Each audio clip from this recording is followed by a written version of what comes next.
From what started to be a fun night out, turned into me waking up in hospital, fighting for my life, not knowing who I was. I suffered from a fractured skull and internal bleeding on my brain and didn't know my own name. I almost died. My name is Senior Constable Michael Faulkner, and I was the case officer for this incident. We were patrolling in the city and we heard a radio call that a person had been assaulted nearby. About 30 seconds later, we got to the scene. I got out and the first thing I saw was a group of people huddled around a body.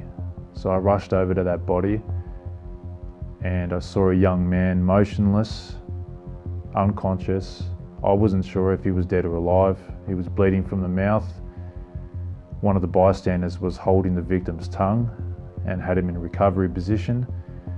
We maintained first aid and immediately got the ambulance on the way. One witness in particular provided a very accurate description of what had happened and who was involved. He alerted the nearby security guards, and with that information, police were able to readily and promptly arrest the main offender involved, and he was later charged for that assault.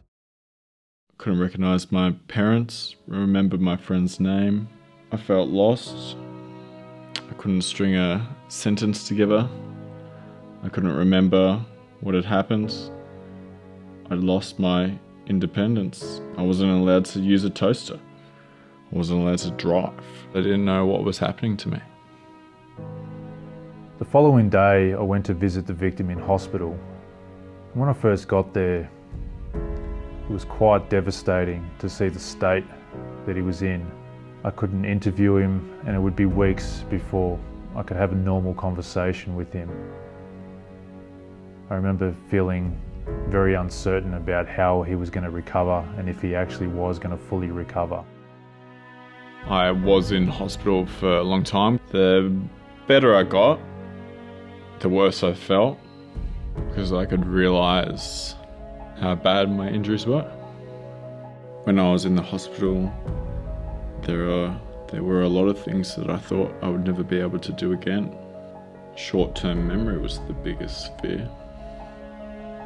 That I could never make new memories again. This was a cowardly act, an unprovoked attack, two guys who didn't even know each other. And because of this assault, this victim, his life's never going to be the same again. His family, his friends, all the people that witnessed the assault, they've all now been affected.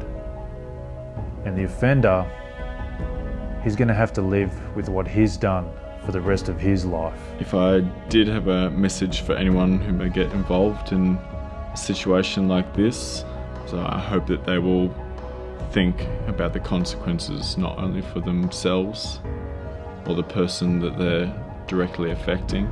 They need to think of all the other people in their own life and the other person's life. Any kind of violence is unacceptable. It can have tragic consequences. If you see violence occurring, call police.